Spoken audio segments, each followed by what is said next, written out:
Hey guys, welcome to Y&R Daily Update YouTube channel. Today's topics: Y&R, spoilers, reveal shocking news. While Genoa City has become accustomed to power earthquakes, Victor's surprise announcement that he may be leaving Y&R in October due to cancer still cuts through every boardroom, living room and dark corner where deals are signed with smiles and suspicion. The confession is more than just medical information. It's a chessboard-shattering move, forcing everyone who has ever faced or relied on Victor to wonder when the icon retreats. What trajectory will the remaining pieces follow? And who will be brave enough to inherit a legacy built on decades of vision, cunning, and loyalty? Against this backdrop, the tense battle between Kane and Victor becomes the main drama of the week, where every move, whether a text message, a secret meeting, or a contract signed with almost dry ink, carries the weight of a checkmate in a game of survival chess. Victor doesn't just trap in the simple sense. He constructs a psychological maze, erecting layers of virtual mirrors that reflect each of his opponent's weaknesses to force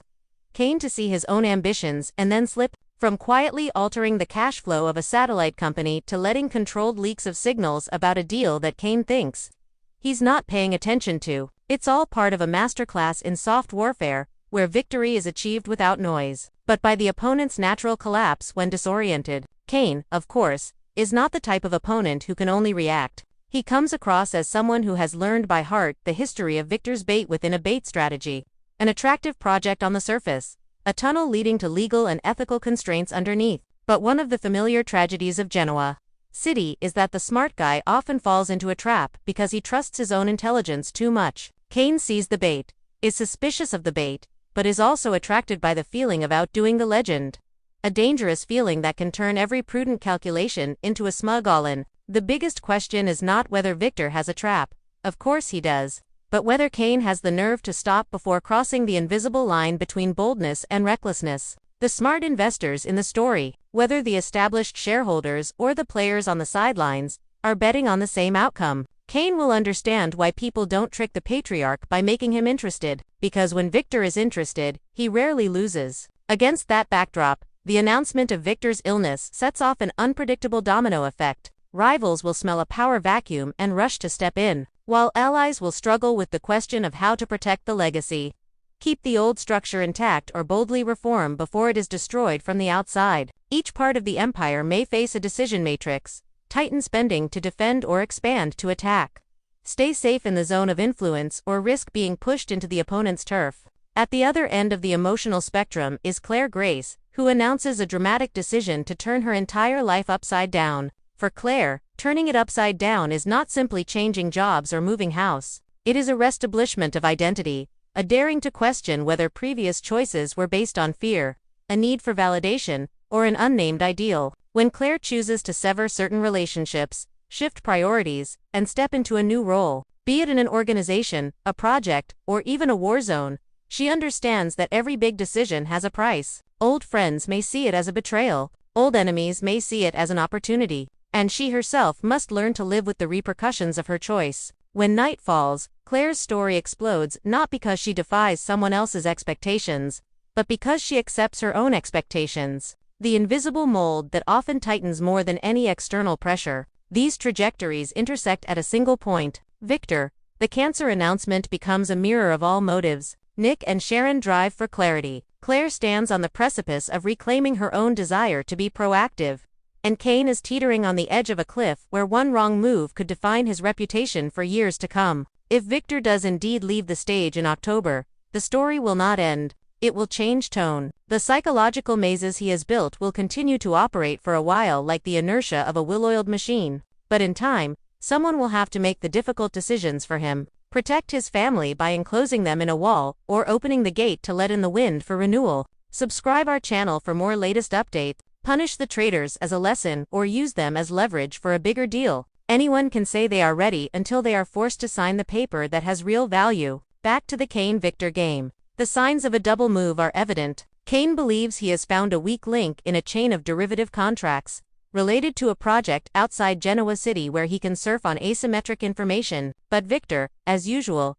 has injected enough noise into the system to turn that information into an illusion. A meeting is accidentally scheduled to coincide with an audit. An unimportant financial report is sent a few hours late. One of Kane's associates suddenly receives an attractive invitation, All these seemingly random fragments combine to form a thin but strong net, and when the opponent realizes they have tied themselves up with their own efforts to struggle, the most spectacular trap is not the explosion, it is the moment of silence when the Redditor understands that he is no longer the Redditor. If there was an overarching image for this week, it was a horizon split by two lights. On one side, Nick and Sharon's desk lamp in the cabin where they rewrote their list of what really matters. On the other, the cold fluorescent glow of the conference room where Victor's advisors were measuring every unit of risk and loyalty in numbers. In the middle was Claire standing on the bridge, looking down at the shifting waters, wondering if courage would come before or after she jumped. And in the distance was Kane, still convinced he had the decisive move lined up, unaware that the only thing missing from his model was the Victor variable, a variable that had been in every Genoa City power equation long before he ever set foot on the board. Ultimately, the announcement of Victor's illness, though shocking, is also a stark reminder of the transience of power and the endurance of legacy. The man may depart, but the principles that operate, wisdom, discipline, the ability to see 3 steps ahead and pay the price for a fourth, will continue to shape the city. If Victor does emerge from the eye of the storm, his legacy will be more than buildings, companies, or deals. It will be a language of power that anyone who wants to survive in Genoa City will be forced to learn. And it is in that language that this week will write an indispensable chapter. As the king steps back, the remaining pieces will reveal their true nature. Those who only know how to move in a straight line, those who are flexible in a diagonal line, and those who are willing to sacrifice for a new vision. So, expect some contradictory movements. A long family road trip that becomes an emotional journey of rebirth.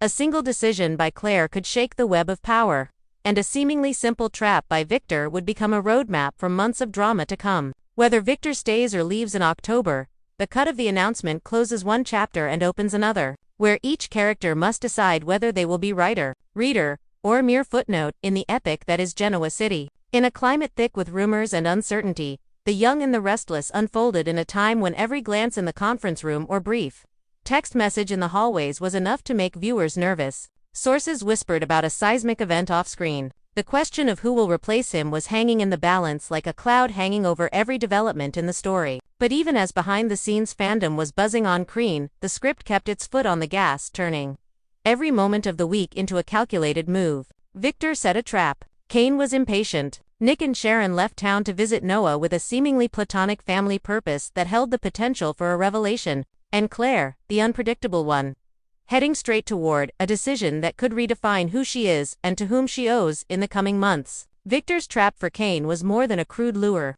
It was a neat little maze where the real exit lay behind his opponent's winning instinct. Victor didn't rush or make a fuss. He created a gap in the chain of information, allowing Kane to see opportunities right where he wanted them. A subcontract that seemed to be released from control. A former employee suddenly appearing with its seemingly transparent dossier. A side meeting arranged by chance. Each piece, if alone, harmless. But when Kane touched it, they stuck together in a silent trap. Kane, who had the ambition to move from experienced player to rule writer, couldn't help but feel excited when he believed he had caught a weak link in the Newman empire. He pumped up his team's confidence, signaling his colleagues to speed up the approach to a secret deal, seemingly waiting for Victor to make a mistake to close the deal. Subscribe our channel for more latest updates. But the difference between a good racer and a track designer is that the good one wins quickly while the designer wins for sure. Victor is in the background, looking at the entire map and counting every heartbeat of his opponent. The audience is therefore both nervous and excited.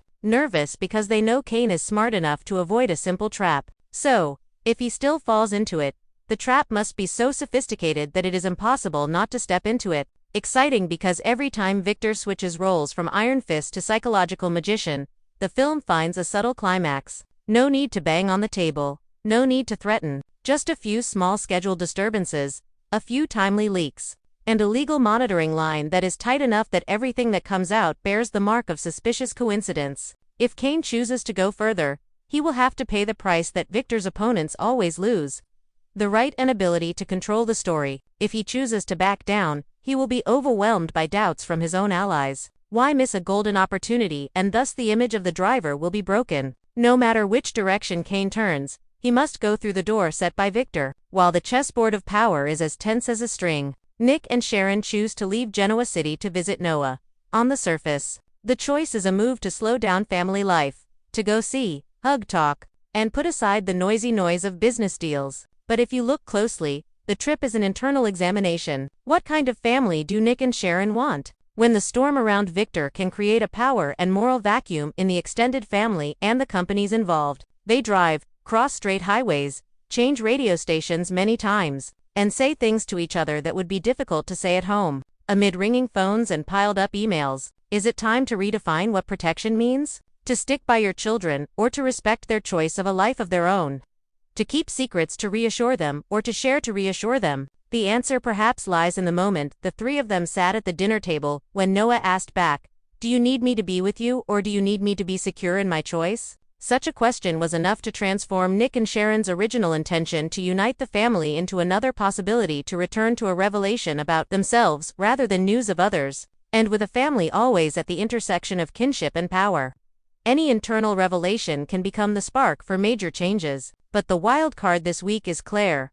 Her character development is pushing her to a crossroads where each turn, independence, romance, or rebellion, opens a chain of irrevocable consequences. If she chooses independence, she will be forced to sever the ties that seem to support her, but are actually shaping her into someone else's mold. Independence isn't simply a matter of moving house or changing jobs. It's a matter of putting on the table and rewriting her own guiding principles. Who is family in Claire's sense, where the limits of sacrificing for two brought a family, and where gratitude stops when gratitude begins to erode.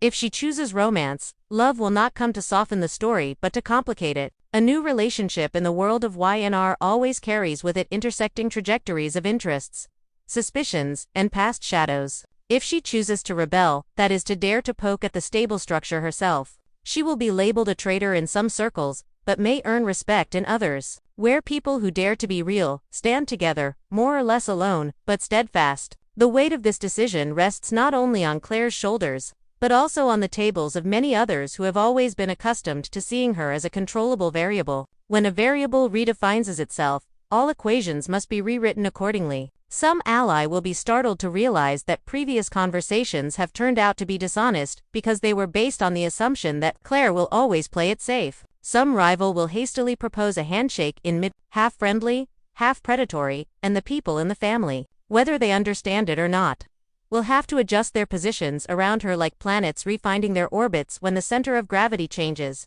It is at this turn that Claire moves out of the realm of who she is required to be into the realm of who she decides she is. Returning to the big shadow of the off-screen question, who will replace him? The film wisely does not answer it directly. Instead, the script makes a continuous gesture. It asks the same question right at the heart of the story. Subscribe our channel for more latest update. If Victor for whatever reason steps down from his iconic position in the company, in the family, in the hierarchy of power, then who will take his place as the fulcrum? That question makes many people swallow hard because replacing an icon requires more than just a seat and a stamp. It requires a language of power that has been forged over time. Looking 3 steps ahead, daring to pay the price at the 4th step, and not shaking his hand when it comes to putting the common good above temporary emotions. Nick has the composure and protective instincts, but is he ruthless enough when it comes? Sharon has a great sense of people and events, but does she want to stay in that vortex? Cain is ambitious and quick-witted, but his desire to prove himself can make him easy prey for sophisticated traps.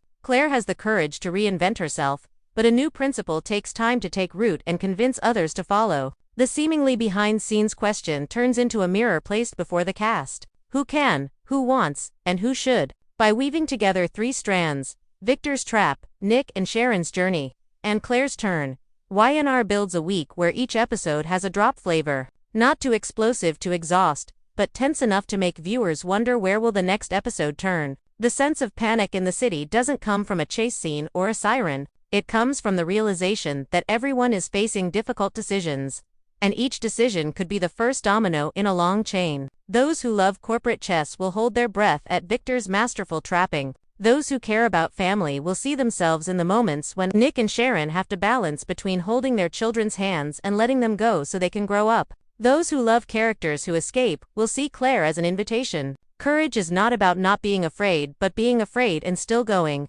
And when the frame closes, the question that remains is no less real. When an icon truly leaves, what remains? And who will lift it up in their own way? Then perhaps Genoa City will do what it does best. Let someone leave the stage. but keep the dramatic intensity intact by changing the camera angle. The empty space of a big name not only creates loss, it also creates breathing room for new voices to speak louder. And in a place where friendship and business are intertwined like a thread, whoever steps up to fill that void will have to learn the same lesson Victor once learned by heart. Lasting power lies not in your signature, but in your ability to make others want to sign with you. The Young and the Restless proves why it still holds viewers' attention after all these years. Every private choice has public consequences, and every whisper in the family kitchen can rattle the glass doors of the boardroom. While viewers are still struggling with the off-screen question of who will replace them on screen, the temporary answer is no one needs to be replaced yet. Stay tuned because the characters themselves are changing to fill the gaps that fate has just created. And in that intersection, Y&R moves through a week of turning the page and looking in the mirror, leaving behind a mark not with a big bang, but with a steady heartbeat of characters learning to live authentically in the eye of the storm. Subscribe to our channel to stay up to date with the latest news on our channel.